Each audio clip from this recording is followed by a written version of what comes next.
अस्सलामुअलैकुम स्टूडेंट्स, क्या हाल है आपके। उम्मीद करती हूँ कि आप सब ठीक होंगे। और आज के इस वीडियो में हम आईब्रो की शेप करना सीखने वाले हैं।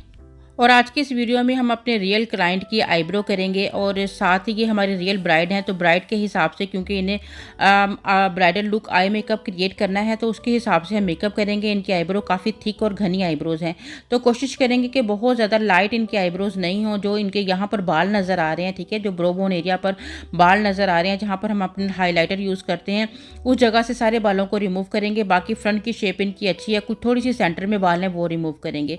और सीज़र आपको हमेशा जो तीखी नोक वाली होती है वो यूज़ करें। जो इस टाइप की सीज़र होती है ना, जो आगे से गोल नोक वाली होती है, उसके साथ आप अपनी आईब्रोज़ को कट करोगे तो वो बिल्कुल भी ठीक तरीके से कट नहीं होती है। इसलिए हमेशा इस तरह शार्प नोक वाली जो होती है ना, उसको आपने जो है ना यूज़ करना है आईब्रोज़ की कटिंग के लिए। और अब हम आईब्रोज़ की कटिंग करके आपको दिखाते हैं। सबसे पहले स्पूली से आपने जितने आपके बाल होंगे आप ऊपर की तरफ उनको कर लें, ताकि आप आसानी से उसको कट कर सकें। उसके बाद आपने ज़ीरो एंगल पर रख के सीज़र को जो है वो यूज़ करना है, ठीक है, यानी उठी हुई सीज़र नहीं हो। और अच्छे से स्किन को स्ट्रेच कर लेना होता है, ठीक है, ताकि सीज़र की नोक जो है वो आपकी स्किन के साथ टच नहीं हो। अच्छा, जो कटिंग का हमारा पॉइंट होता है ना, उसे भी आप अच्छे तरीके से फॉलो किया करें, क्योंकि कुछ बच्चियां जब कट कर रही होती हैं आईब्रोज़ को, तो वो अपनी नोक को शायद नीचे की तरफ ज़्यादा ले जाती हैं, यानी एंगल उनका टेढ़ा हो जाता है, जिसकी वजह से उनकी जो ऊपर वाली कटिंग होती है आईब्रोज़ की, उसमें मतलब ऊंचा नीचा नज़र आ रहा होता है, कट्स मतलब फील हो रही होती हैं, अगर वो सही मतलब पॉइंट तरीके से कट नहीं करते हैं। इसलिए हम हमेशा ज़ीरो एंगल पर एक लेवल पर लाकर जो है वो आईब्रोज़ को कट कर रहे होते हैं। और जब भी आप थ्रेड को यूज़ करते हो थ्रेडिंग के लिए, तो आपने अपने जो धागा होता है उसमें बहुत ज़्यादा बल नहीं डालने होते हैं, ठीक है, बस ज़्यादा से ज़्यादा 5-6 बल डालें। कुछ लोग बहुत ज़्यादा बल डाल लेते हैं, जिसकी वजह से वो बिल्कुल खींच खींच के स्किन के ऊपर धागा चल रहा होता है और काफ़ी रैश आ रहे होते हैं। इसलिए आपने कोशिश करनी है कि ज़्यादा से ज़्यादा भी हों तो 7-8 बल उस आपके धागे में हो, और फिर आपका धागा ऐसे भागेगा, ठीक है। अगर ज़्यादा आपके धागे में बल होंगे ना, तो फिर वो खींचना आपको ज़्यादा पड़ेगा, जिससे आपकी स्किन डैमेज हो सकती है। अब सबसे पहले आपने ऊपर वाले बालों को जो रिमूव कर लिया, जो सबसे इजी हिस्सा था वहाँ से बालों को आपने रिमूव कर लेना, ठीक है। उसके बाद जो आपके साइड के बाल हैं, आहिस्ता आहिस्ता आप साइड पर लेकर जाएंगे और साइड से जितने बाल आपको नज़र आ रहे हैं उनको आपने इस तरह से रिमूव कर लेना है, ठीक है। बहुत अच्छे तरीके से आपने साइड के सारे बालों को रिमूव करना है। आपने कोशिश करनी है कि आपके जो मतलब लाइन है वहीं से ही बाल उतरे, आपका धागा आपकी आईब्रोज के अंदर नहीं जाए, ठीक है। जहाँ भी थोड़े थोड़े बाल हैं, पहले आपने अपने धागा से उसको अलहदा करना है, उसके बाद उसको जो है वो धागे को आपने चला के उन्हें रिमूव करना है, ठीक है। और इस तरह से ये जो थोड़े थोड़े बाल आपको ऊपर नज़र आ रहे हैं, इससे आपने सीजर की मदद से जो है वो कट कर देना होता है। और अब दूसरे पॉइंट में जो आपके सेंटर वाले बाल हैं, पहले हम इन्हें रिमूव कर लेते हैं, ठीक है। तो यहाँ से जो इनकी नोज़ की शेप है वो काफ़ी तीखी नोक की शेप है, ठीक है। कभी आपने देखा होगा कि इस तरह की जो नोज़ की शेप आती है, जब आप बिल्कुल ब्रो बोन एरिया के फ्रंट वाली साइड से मतलब आईब्रोज कर रहे होते हो, तो उस टाइम बाल सही से निकल नहीं पाते हैं। तो उसके लिए आप स्किन को थोड़ा सा ऊपर से खींच के तो फिर जो है वो शेप मतलब कर लिया करें, ठीक है। अब ये हड्डी के पास जो सेंटर की हड्डी है, आप देखें कितना तीखा इनका माशाल्लाह नाक है, तो यहाँ से भी आपने इस तरह से सारे बालों को रिमूव कर देना, थोड़ा थोड़ा सा खींच के स्किन को आपने, और इस तरह से बालों को रिमूव करना है कि किसी भी तरह से जो है वो आपके एक्स्ट्रा बाल जो है वो रिमूव नहीं हो। या फिर मैं आपको फिर बताती हूँ कि आप गाइडलाइन बना लिया करें, ताकि इजीली तरीके से समझ आ सके कि कहाँ तक आपके बालों को जो है वो रिमूव करना है, ठीक है। अगर बिगिनर हो तो फिर आपको ज़रूर जो है वो गाइडलाइन बनानी चाहिए, क्योंकि आईब्रो की शेप ऐसी होती है कि एक बार हो जाए तो काफ़ी दिन तक उस शेप में रहना होता है फेस के ऊपर, ठीक है। और अगर ख़राब हो जाए तो हर दिन आपको कोई ना कोई मतलब बातें सुनने को मिलेगी, या क्लाइंट आपसे बोलेगा कि जी उनकी आईब्रो की शेप जो है वो बिल्कुल भी अच्छी नहीं बनी है। और सेंटर में भी आपको नोज़ के मुताबिक एक प्रॉपर स्पेस रखनी है, बिल्कुल जो जुड़ी हुई आपस में आईब्रोज की शेप होती है वो बिल्कुल भी अच्छी नहीं लगती है। इसलिए जितने एक्स्ट्रा साइडों पर बाल होते हैं उनको आप रिमूव कर लें।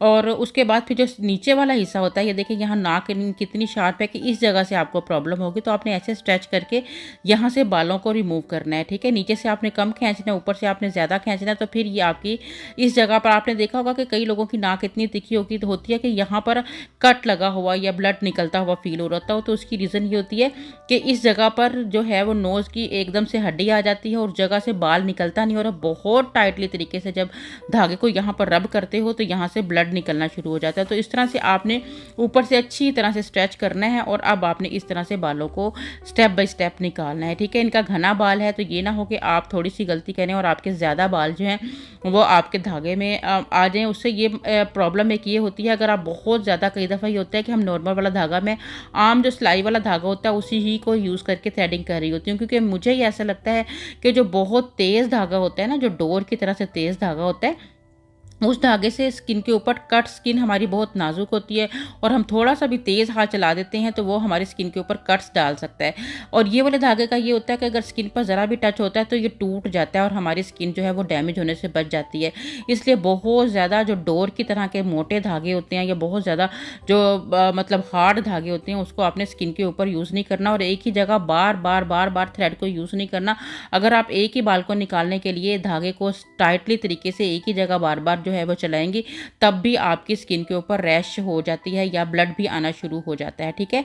अब ये देखिए यहाँ हमें थोड़ी सी प्रॉब्लम हुई, नाक इनका दिखा था लेकिन हमने आँख को ऊपर से अच्छे से स्ट्रेच करके तो बाल फ्रंट से निकाले। ये हमारा सेक्शन भी कंप्लीट हुआ और अब आ जाती है हमारी बैक की बारी। तो बैक पर आपने मतलब बड़ी अच्छी से इनकी शेप है, तो जस्ट आपने जिस बाल को निकालना है उसे ही ग्रिप में लेकर रिमूव करना है। एकदम से सारे बालों को ग्रिप में लेकर रिमूव मत किया करें। जैसा कि मैंने आपको बताया है कि कई दफ़ा ऐसा होता है कि हम रिमूव करते हैं जब सारे बालों को इकट्ठा लेके, तो वो इकट्ठा बाल जो है, जैसा कि एक एक बाल करके रिमूव करना तो इजी होता है, लेकिन ज़्यादा से बाल जब आप रिमूव करते हो एक साथ तो तब भी आपकी स्किन जो है वो एकदम से डैमेज होने का डर होता है, क्योंकि उन ज़्यादा बालों के साथ आपकी स्किन उठती है ऊपर की तरफ और वो आपके धागे में आती है। और अब आपने यहाँ छोटे छोटे जितने भी बाल हैं उन सबको अच्छे तरीके से रिमूव कर लेने हैं थ्रेड के साथ, ठीक है। और ये देखें जी कितनी प्यारी सी इनकी शेप जो है वो बन गई है। अगर आपको लगता है कि यहाँ से थोड़ी सी आपको और नीट करनी चाहिए तो आप कर लें, अदरवाइज़ अगर आपको गोल शेप चाहिए तो इस तरह भी ठीक है, लेकिन अगर आपको थोड़ी आर्च में शेप चाहिए तो फिर आपने इन 2-3 बालों को भी यहाँ से रिमूव कर देना है, लेकिन इस तरह से कि आपने ग्रिप देकर धागे से तो फिर आपने बालों को निकालना है, ठीक है। जो बाल की आपको नीड हो कि ये वाला निकलना है उसी बाल को पहले अपने धागे में फंसा लिया करें, फंदा बना के फिर आप उसको जो है वो रिमूव किया करें। और यहाँ पर हमारी एक आईब्रो की शेप तो जो है वो इजीली तरीके से बन गई है। अपोजिट साइड पर हमारे धागे का रुख भी अपोजिट हो जाता है, इसलिए ज़्यादातर जो बिगनर्स होते हैं उनको प्रॉब्लम होती है कि जो अपोजिट साइड पे जाकर धागा चला रहे होते हैं उस दौरान में उनका धागा ठीक तरीके से नहीं चल रहा होता है, ठीक है। तो आपने पीछे खड़े होकर बिल्कुल भी थ्रेडिंग नहीं करनी है। आपने अगर राइट साइड पर करें या लेफ्ट साइड पर करें, या तो अपने धागे का जो पोजीशन है उसको चेंज कर लिया करें और अपनी पोजीशन आगे की तरफ ही रख के किया करें, क्योंकि वो बहुत पीछे जब क्लाइंट अपनी नेक करता है और आप लोग पीछे खड़े होकर उसकी आईब्रोज कर रहे होते हो तो उससे क्लाइंट को पेन फील होता है, ठीक है। इतना क्योंकि आपका हाथ भी उसके सर के ऊपर रखा होता है, ऊपर से उसने बहुत पीछे अपने सर को झुकाया होता है और मतलब सही उसकी पोजीशन नहीं होती, और फिर इस तरह से आप बिल्कुल प्रोफेशनल भी नहीं लग रहे होते हो, ठीक है। इसलिए आपने अब लेफ्ट साइड पर जो है वो स्ट्रेट खड़े होना है, पीछे खड़े नहीं होना है, और इस तरह से अपने धागे की पोजीशन बनाकर तो इस तरह से इजीली तरीके से आपने अपनी आईब्रोज की शेप कर लेनी होती है, ठीक है।